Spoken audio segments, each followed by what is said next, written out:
In the last episode of Soap, Jessica got depressed when she found out Detective Donahue got married. Dutch got depressed when he found out Eunice got lucky. And although she promised never to be unfaithful again, we know she didn't mean it.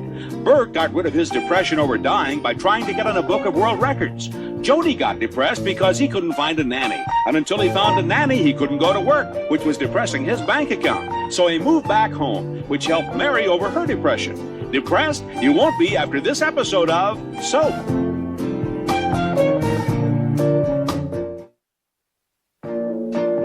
This is the story of two sisters, Jessica Tate and Mary Campbell.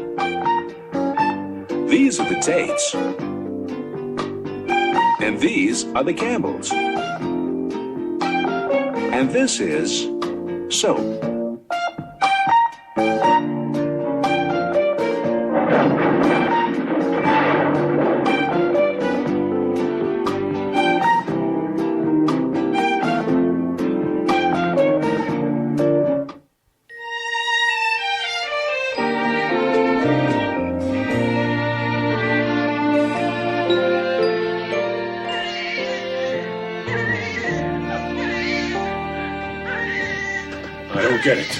I don't get it. As soon as her head hits the pillow, she turns into a fire engine. She's teething, Bert. Teething. She's been teething for a month. What is she, a walrus? Teething. When they're babies, they cry from teething. Then they get braces, and they walk around for a couple of years looking like a 56 Buick. Then they need caps. There's braces and night braces, retainers, rubber bands flying out of their mouths, smack you in the eye. Mary, in the mouth of a teenager lives the national debt. Bert, you're raving. I get a little irrational. I haven't slept in 6 weeks. I'm glad I can't sleep. I get nauseous when I lie down. I can feel the baby kicking me. It's a wonderful feeling. I lie there in the dark, feel a little kick, giggle like crazy, and then throw up. God, I'm starving. Well, as long as I'm up, I may as well take another shot at this here. Meh, for the Guinness Book of World Records, 11:58 p.m. Hey, hi, Bert. Hey, Judy. I'm real sorry about this. No problem. I love it. We get to come down here, talk, I don't know. Hey, Wendy. Grandpa. That's it, I'm moving out, Bob. Don't bother me, I'm leaving. It started again every night, all night long. I can't stand it anymore. Come on, Bob, she's just a little baby. I'm not talking about her, Dr. J. I'm talking about you. All night long with that ball, ka-ching, ka-ching, ka-ching. I lean in dead screaming, shoot already, damn it!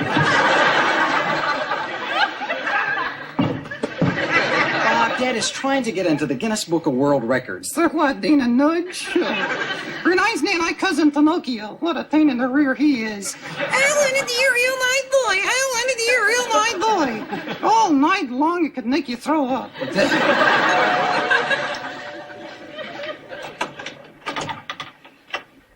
Hi. Carol. May I come in? Sure.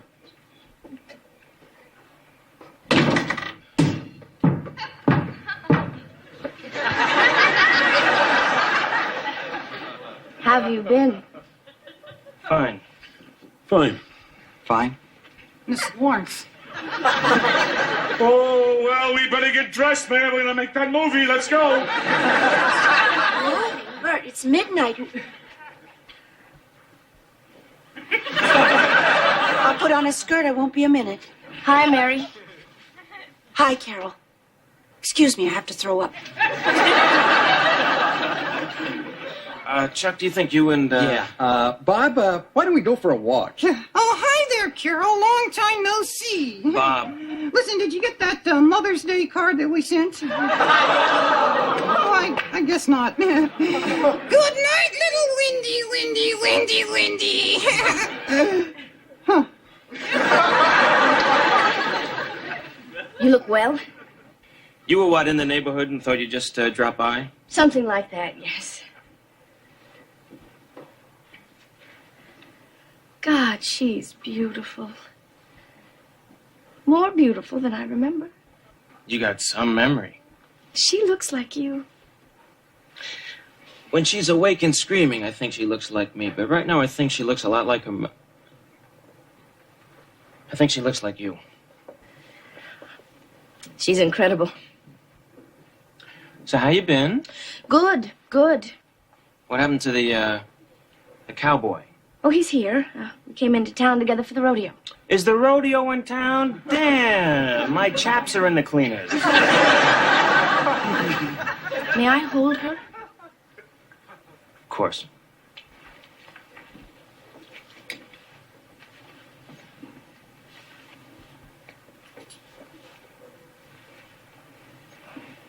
Oh, God.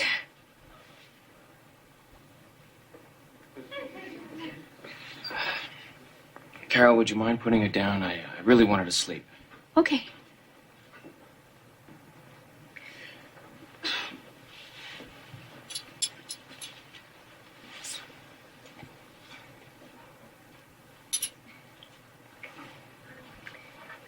You don't seem too happy to see me. Carol, you come into my life like a sailor on leave. Tell me I'm going to be a father, then leave me at the altar. Prevent me from seeing my child, then you abandon her. No, here you are again, and you don't understand why I'm not happy to see you? Well, excuse me, if you are not my choice for Woman of the Year. Judy, you don't know what I went through. It's late. We've got to get to sleep. I understand. I'm sorry.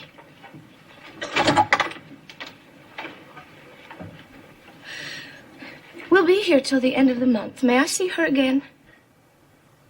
Sure. Thank you. Bye-bye, honey. Her name is Wendy. See ya.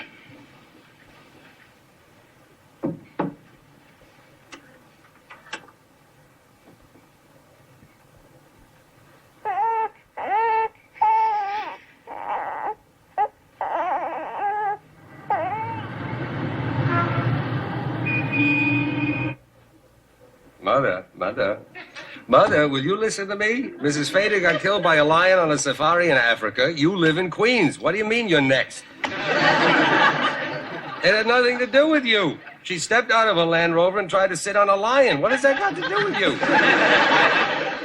But we all wish people were dead sometimes. You don't have to feel guilty, Mother. I'm a psychiatrist. You can take my word for it. Fine, what do I know? Your time is up, Mother.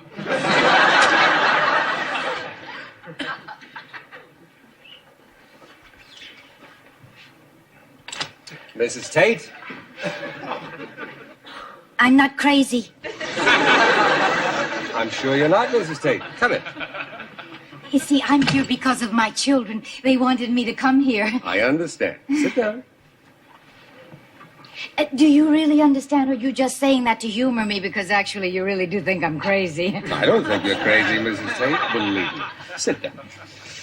The patients are generally not the crazy ones. We are. Well, that's very funny. That really is very funny.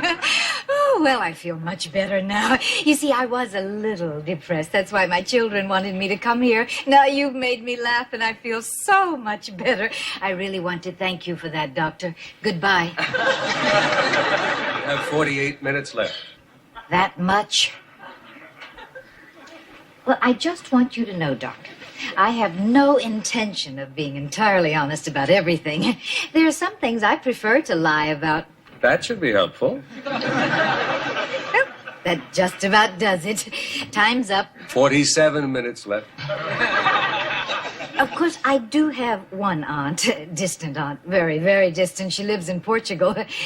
And she is a little crazy. She thinks she's royalty, wears a little crown everywhere, you know, to the market, to the beach. Last year declared war on Spain. Doctor, I don't mean to be personal, but why do you have a punching bag in your office? It's to help people get rid of their anger. They pretend the bag is someone they're mad at, and they punch it. I see. Would you like to try it? Oh, no, thank you. I might break my nails. It can be very helpful, Mrs. Tate. I have used it myself on occasion. Who do you pretend it is? It depends. Well, I used to pretend it was my wife. Used to? We're divorced now. We've been divorced quite some time. I see. I'm entirely over it now. But then, well, I guess I used to get pretty upset about things. Like what? Like what? The woman was having an affair with our next-door neighbor. No. Yes. He used to come over all the time and borrow my tools. I had no idea what else he was borrowing. She had an affair with our son's orthodontist. He charges me $6,000, sleeps with my wife, and my kid still looks like a rabbit. Slept with the pediatrician. She slept with the pool man. She slept with the gas man. She slept with the plumber. She slept with anyone who rang the doorbell, and I never knew it. All I ever knew was whenever we got into bed, she was too tired. Too tired. It's a wonder she was still alive. Maybe she slept with Chester, Who's Chester? my husband. If he drove down our street, odds are she did.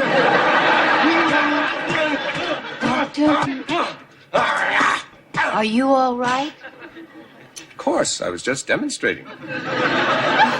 Your wife sounds a lot like my husband. Oh? My husband just left me for another woman. Oh. Well, actually, not a woman. A teeny bopper. Well, it's easy to see then why you're so depressed, Mrs. Tate. I guess it's normal to feel depressed. Oh, hell yes. After I found out about my wife, I was so depressed I couldn't get out of bed. Neither could she, which is why I was so depressed. Believe me, Mrs. Tate, you are reacting normally. I'd be worried about you if you weren't depressed.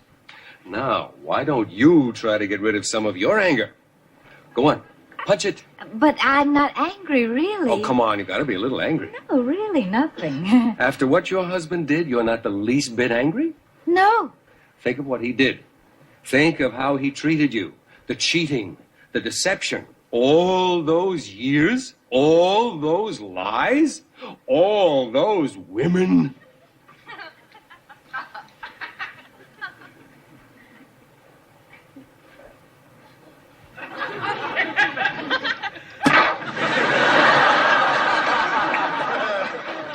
I guess I was a little angry.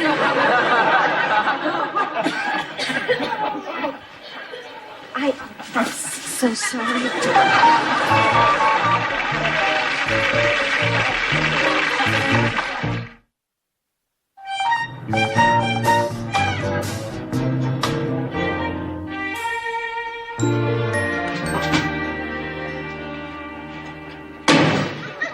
Hi, Bert. 22 hours. 22 hours I've been dribbling this. Bert. I dribbled in the train. I dribbled down the street. I dribbled in the subway where I almost got killed. 4 black guys tried to take it from me. And what happens?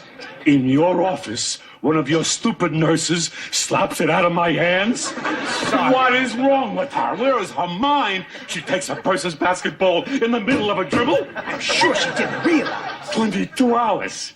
I have to start all over again. I'm sorry, Bert. I'll talk to her. Which one was it? The blonde, the one who looks like a transvestite. I'll talk to her. Sit down. This better be important why I'm here. After what I just went through here, this better be big. It is big, Bert. Something happened yesterday. I lost a patient. You're having a really terrific month here. See, about the time you came in for your physical, this other guy came in to see me, too. Well, he checked out fine. Perfect health. Yesterday, he died. I did an autopsy, Bert. He had your disease. What? What do you mean? What do you mean? I mean, I have no time left? You gave me 5 months. You told me, what, this, you mean? Ah, what do you mean, this is it? I mean, right now, any second, I just, like, oh, guys, I'm getting dizzy here. That's it. Got it. Okay. Got it. I get it. I feel it. That's it. The heart stopped. It's gone. No, Bert, no. Doc, I'm going. You tell Mary I love her. Bert, you're not dying. Give my eyes to some blind guy. I got 20/20 vision, but just tell him, remember, vodka makes him red. Bert, it was a mistake. Am I dead yet? This is taking a very long time. Bert, you're not dying. The lab made a mistake. He had the disease, not you. I mean, I don't have... I never had... I'm not now. I don't. I'm alive. I'm living. I'm not gonna die.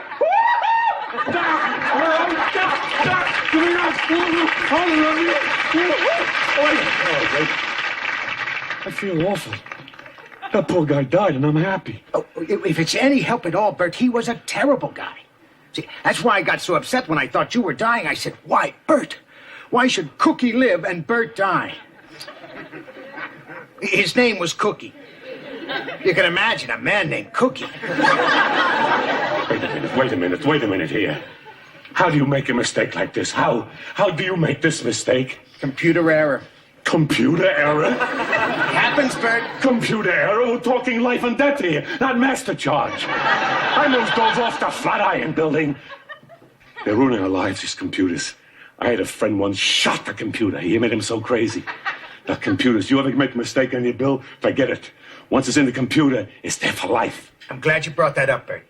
See, unfortunately, the computer thinks you're dying, and it contacted other computers, bank computers, charge card computers. See, some dying people like to charge up a storm before they go. So now, since all the computers think you're dying, you become a bad credit risk. If I were you, the next few months, I'd use cash.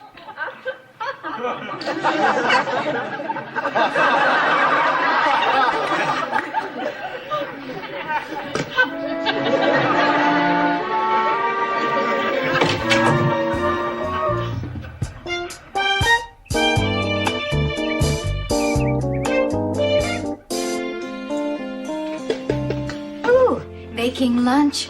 Good, I'm starved. It's for the baby, Ma. What is it? Strained spinach, strained carrots, and strained beets. I think I'll just have a cup of coffee. Why can't they make strained lobster Newburg or strained chocolate mousse? I'd love to go out some night and eat something I actually had to chew. Well, why don't you, dear? I could watch Little Timmy. No, it's not easy dating when you have a kid, Ma. Men seem to run the other way. Don't I know it? What? Well, look at me. I have 4. Am I dating? But all your children are grown up. No, I mean a relationship, with some nice guy who's bright and funny and caring. Someone who asks me questions about myself. Someone who cares about what I think. A friend as well as a lover. And failing that, someone with a nice car. Hi. Hello, Billy. You're home early. I never went out. That's strange. You've been spending so much time away from home lately. Oh, Billy, you're not ill, are you? I'm great. I feel fine. How's Leslie? She's great. Fine. She's terrific. It must be so nice to have someone you can spend time with. It's the best. Where is she now? Who cares? Billy. Oh, no. I didn't mean that, Mom. It's just, she wants to see me all the time. And I really care for her. She's a wonderful person. But I'm just too young to commit all my time to her. Do you believe this? Here we are dying for what you have, and you don't want it. What's with this family and relationships?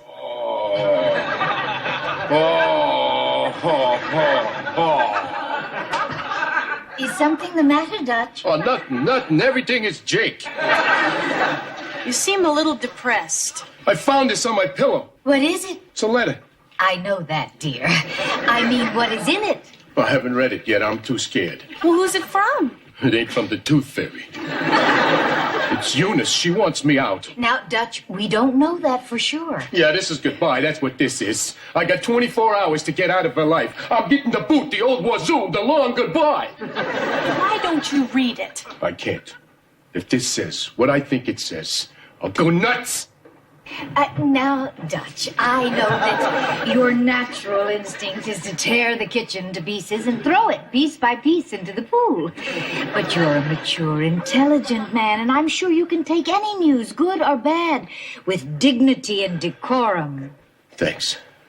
Would you like one of us to read it for you? If you don't mind. Oh, there's absolutely nothing to worry about. There's nothing we humans can't handle like the British do. Has anyone seen Irv? Who? My pigeon.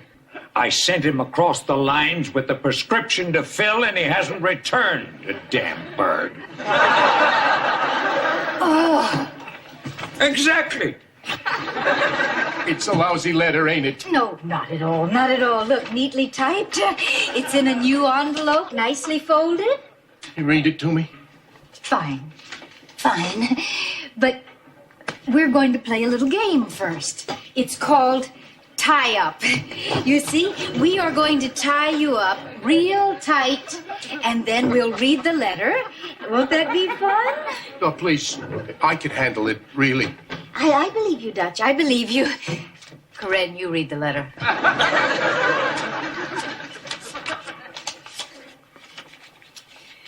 Dear Dutch. You see, there's a good sign, dear. I mean, she could have started it, Hey Jerko. Read. Dear Dutch, I've run off with another man. Okay, little setback, no problem. Shake it off. Please don't take this as a reflection on you. Better. Billy. Read. But I have to leave you. Please don't try to find me. It's easier this way. Eunice.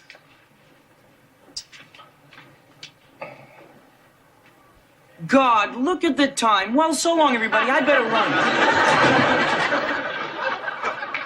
How are you feeling, Dutch? Don't worry. I'm not gonna do nothing. I better go and pack. What for? I can't live here no more. Eunice is gone. So? Well, you're her family. I wouldn't be here if it wasn't for Eunice. I wouldn't be anywhere if it wasn't for Eunice, so I better just go. Dutch, wait. Now, we're your family now. Nah. I appreciate you saying that, but that ain't true. Now, Dutch, you listen to me. You are not only a part of this family, but technically you are the man of the house. I mean, we have just recently lost 2 husbands here. And I simply will not tolerate another man walking out of this house. Dinner's at 6. Please don't be tardy.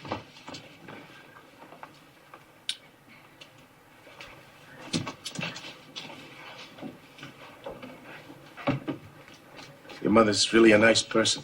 Well, we all feel the same way, Dutch. Almost all. You feel like talking? No.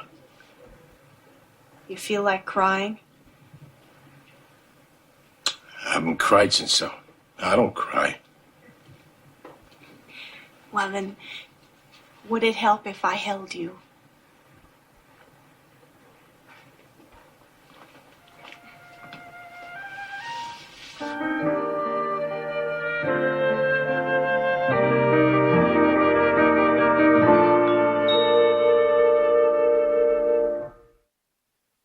Will seeing a psychiatrist help Jessica? Will seeing Jessica help the psychiatrist?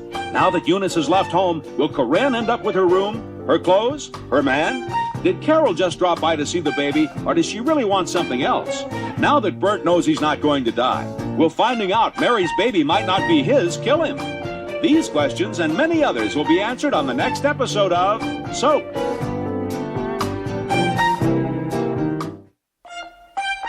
Soap is videotaped before a studio audience.